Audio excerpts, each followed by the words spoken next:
आपने अपने जीवन में कभी तलवार खरीदी है?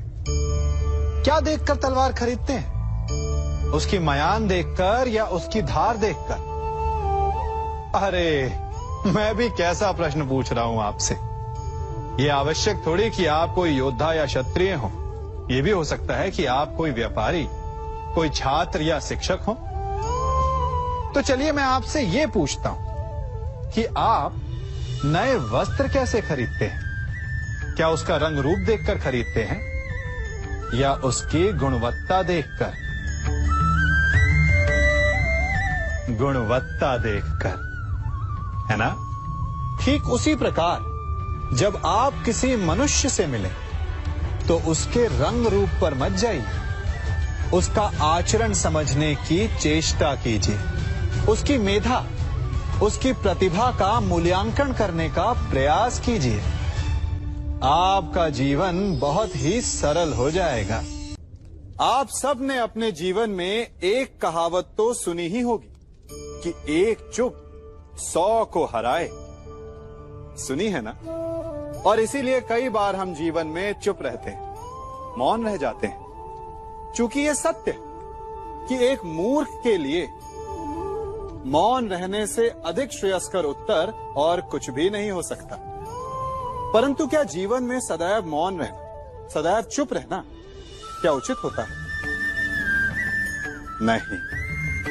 जहां पाप का बल बढ़ रहा, जहां छल हो रहा, वहां मौन रहने से अधिक गंभीर अपराध और कुछ नहीं हो सकता। मौन रहकर कदाचित आप समस्या से बच जाएं, परंतु आप संसार को समस्याओं में उलझा देते हैं। इतिहास साक्षी है कि पापियों के उद्दंडता ने संसार को इतनी हानि नहीं पहुंचाई जितना कि सज्जनों के मौन ने पहुंचाई। यदि कोई मूर्ख बोल रहा है तो मौन रहना उचित है, परंतु यदि कहीं अपराध हो रहा है, छल हो रहा है, तो उठिए और विरोध कीजिए, क्योंकि आप भले ही न सही, परंतु आपकी आने वाली पीढ़ी इस पाप के दंड को अवश्य सहेगी।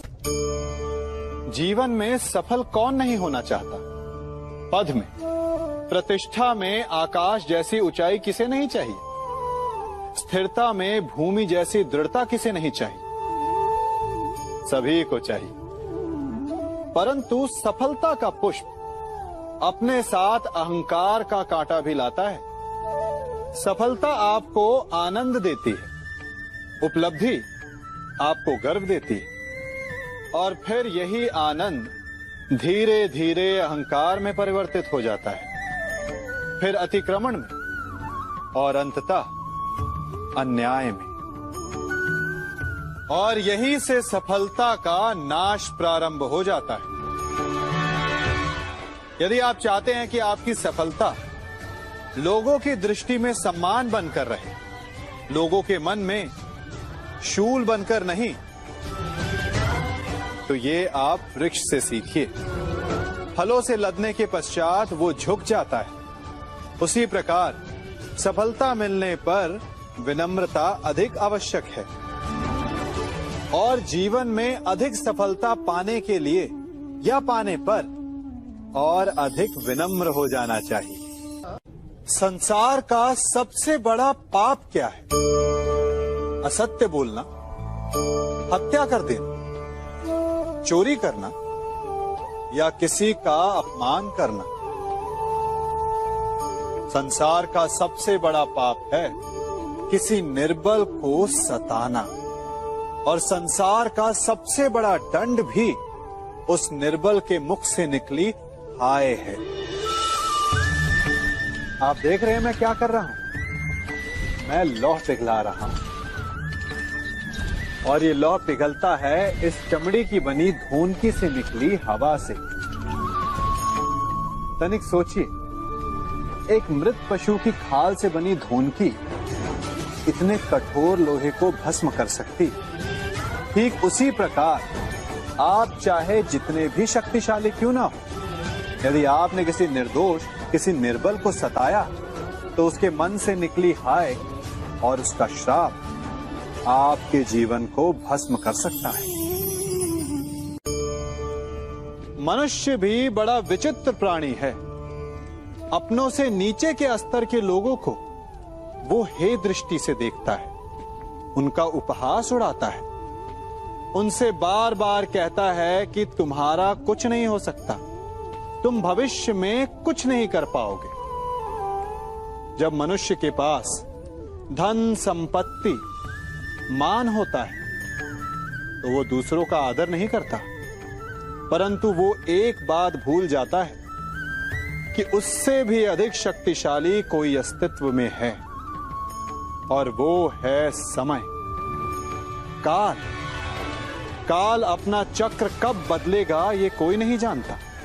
समय अपनी करवट कब लेगा ये कोई नहीं जानता। कोयला भी समय के साथ साथ हीरे में परिवर्तित हो जाता है। इसलिए जीवन में कभी भी किसी का भी उपहास नहीं उड़ाना चाहिए। कभी सोचा है हमारा जीवन भी उस रेत की घड़ी की भांति है। जो रेत नीचे गिर चुकी है वो हमारा अतीत है, जो अब भी ऊपर है वो हमारा आने वाला भविष्य है, और वर्तमान ये संकुचित स्थल है जहां से धीरे धीरे करके रेत गिर रही है।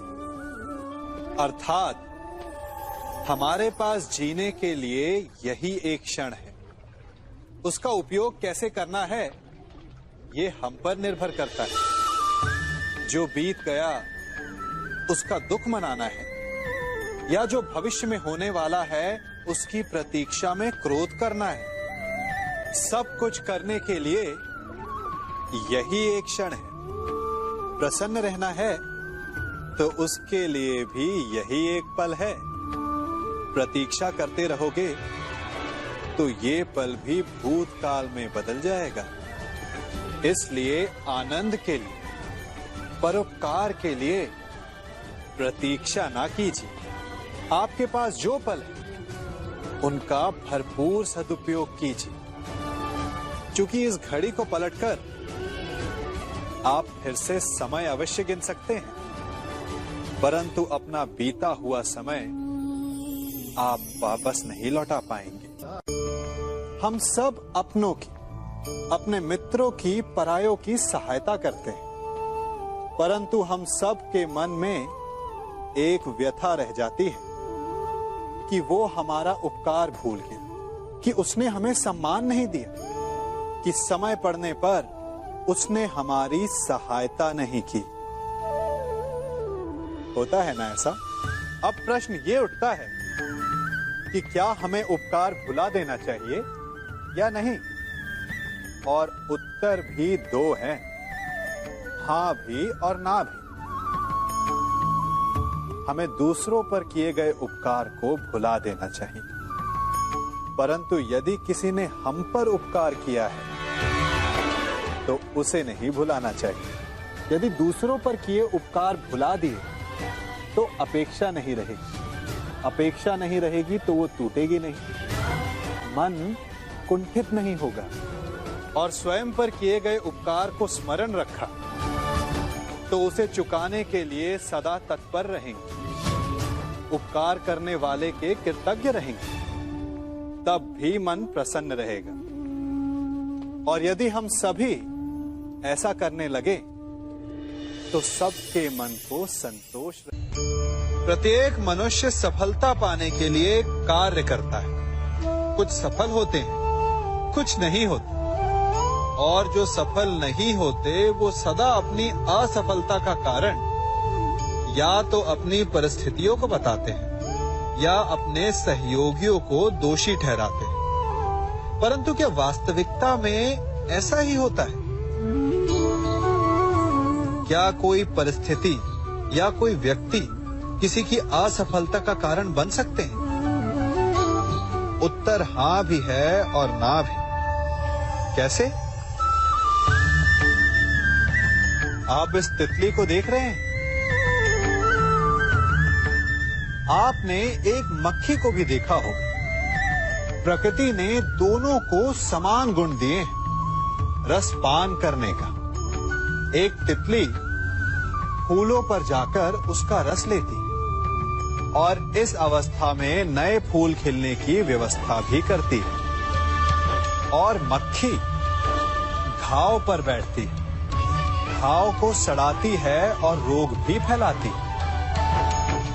यदि इसमें किसी बात का अंतर है तो केवल सोच का। यदि आप उचित मार्ग चुनेंगे तो आपको सफलता मिलेगी, आप में उत्साह बढ़ेगा। और यदि आप अनुचित मार्ग चुनेंगे तो आपको असफलता मिलेगी, निराशा मिलेगी। अब उचित मार्ग चुनना है या अनुचित मार्ग, ये निर्णय तो आप पर निर्भर करता है।